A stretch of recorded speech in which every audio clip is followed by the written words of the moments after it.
Good morning friends, आप सबों को हमारे उद्धार करता मुक्तिदाता प्रभु यीशु मसीह के सामर्थी नाम में जय मसीह की। आज के मनन का भाग हमने लिया है जो हमें मिलता है इब्रानियों की पत्री अध्याय 1 उसकी 1 और 2 आयत। और यहाँ इस प्रकार लिखा है, पूर्व युग में परमेश्वर ने बाप दादाओं से थोड़ा थोड़ा करके और भांति भांति से भविष्यवक्ताओं के द्वारा बातें करी। इन अंत के दिनों में हमसे पुत्र के द्वारा उसने बातें की, जिससे उसकी सारी वस्तुओं का जिसे उसने वारिस ठहराया और उसी के द्वारा सारी सृष्टि की रचना भी की गई। अजीजों, क्या कभी किसी व्यक्ति ने आपसे सवाल किया है, आप कौन हैं? Who are you?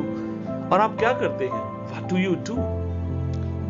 और जैसे आपसे ये सवाल किया गया है, कई बार आपने तुरंत उसका उत्तर दिया होगा और कई बार आपने थोड़ा सा समय लिया होगा और ताकि अपने बारे में आप परिचय दे सके, अपने बारे में आप बता सकें कि आप कौन हैं। लेकिन अजीजों, मैं एक बात आपसे कहना चाहता हूं, और कई बार जब कुछ लोगों से आप बात करते हैं तो वे अपने आप को इतना सिग्निफिकेंस नहीं पाते हैं, अपने आप को इतना महत्वपूर्ण करके नहीं बता पाते हैं। वे कहते हैं कि मैं एक साधारण से इंसान हूं, वे कहते हैं कि अलग अलग प्रकार की वे बातें बनाते हैं। लेकिन अजीजों, मैं आपसे कहना चाहता हूं, जब आप और मैं अपने बारे में जब सोचते समय हम कई बातों के बारे में मनन करते हैं, चिंतन करते हैं। लेकिन अजीजों, क्या आप इस बात को जानते हैं कि इस दुनिया में एक व्यक्ति था और जिसका नाम प्रभु यीशु मसीह था, और वह बहुत ही महत्वपूर्ण था।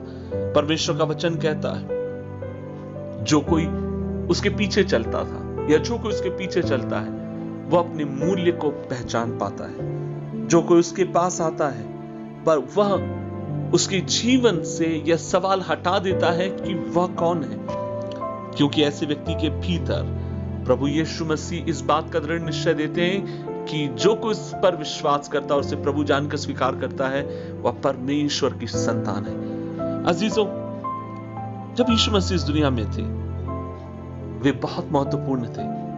उनके बारे में परमेश्वर का वचन कहता है, इस प्रकार से बताता है, इब्रानी की किताब अध्याय 1 उसकी 1 और 2 आयत। और वो वहां पर लिखा है कि वह जितने भविष्यवक्ता हुए उन सबसे बड़ा था। इब्रानी के लेखक कहता है कि वह परमेश्वर का पुत्र था। बाइबल कहती है कि वह सारी वस्तुओं के ऊपर अधिकारी था। परमेश्वर का वचन कहता है, उसी के द्वारा जगत की उत्पत्ति की गई।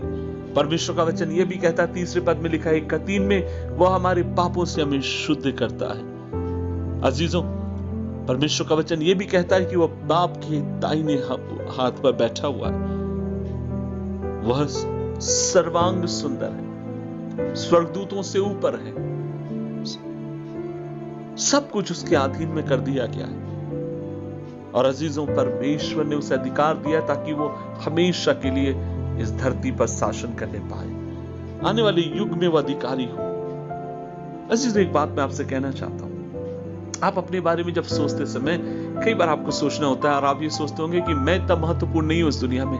लेकिन मैं आपसे कहना चाहूंगा, जिस प्रभु पर आपने मैंने विश्वास किया, जिस दिन वो आपके मेरे जीवन का पिता और मालिक बन जाता है, अपने आप और मैं यीशु मसीह की महत्वपूर्णताओं को अपने ऊपर पहन लेते हैं। हम उसमें ढांपे जाते हैं। आपसे पहले हमारी कोई पहचान नहीं थी, लेकिन अब हमारी पहचान है कि हम परमेश्वर की संतान हैं। आपसे पहले हमारा कोई भी भविष्य नहीं था, लेकिन अब हमारा एक भविष्य यह है, हमें अपने परमेश्वर के लिए हमें जीने की जरूरत है। अजीजों, हम परमेश्वर की संतान हैं, हम परमेश्वर के हैं। इस निश्चय के साथ हमें जीने की जरूरत है। क्या आज आप अपनी पहचान को लेकर परेशान हैं? क्या आप इस बात को लेकर परेशान हैं कि मेरा नाम किसी बड़े व्यक्ति के साथ नहीं जुड़ा है?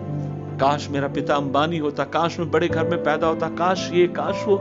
नहीं मेरे भाई, नहीं मेरी बहन, परमेश्वर ने आपको विशेष बनाया है और विशेषता ये है, आप उसके पुत्र हैं। इस बात में आप इतराइए, इस बात में आप घमंड करिए, इस बात में आप परमेश्वर का धन्यवाद दीजिए कि उसने आपको अपनी संतान बनाया। आइए मिलकर प्रभु से प्रार्थना करें। प्रभु जी, हम धन्यवाद देते हैं, जब दुनिया में हमारी कोई पहचान नहीं थी, कोई महत्वपूर्णता नहीं थी, लेकिन प्रभु ऐसे समय तू हमारे जीवन में आया, तूने हमें विशेष दर्जा दिया, तूने हमें अपना लिया, तूने हमें स्वीकार लिया खुदा। और हम दुआ करते हैं, इस आश्वासन के साथ जीने के लिए मदद कर कि मेरा बाप साधारण नहीं है, और इस दुनिया को बनाने वाला उद्धारकर्ता सर्वशक्तिमान परमेश्वर है। धन्यवाद देते हैं प्रभु हमेशा की तू हमारी प्रार्थनाओं को सुनता है। यीशु मसीह के नाम से मांगते हैं।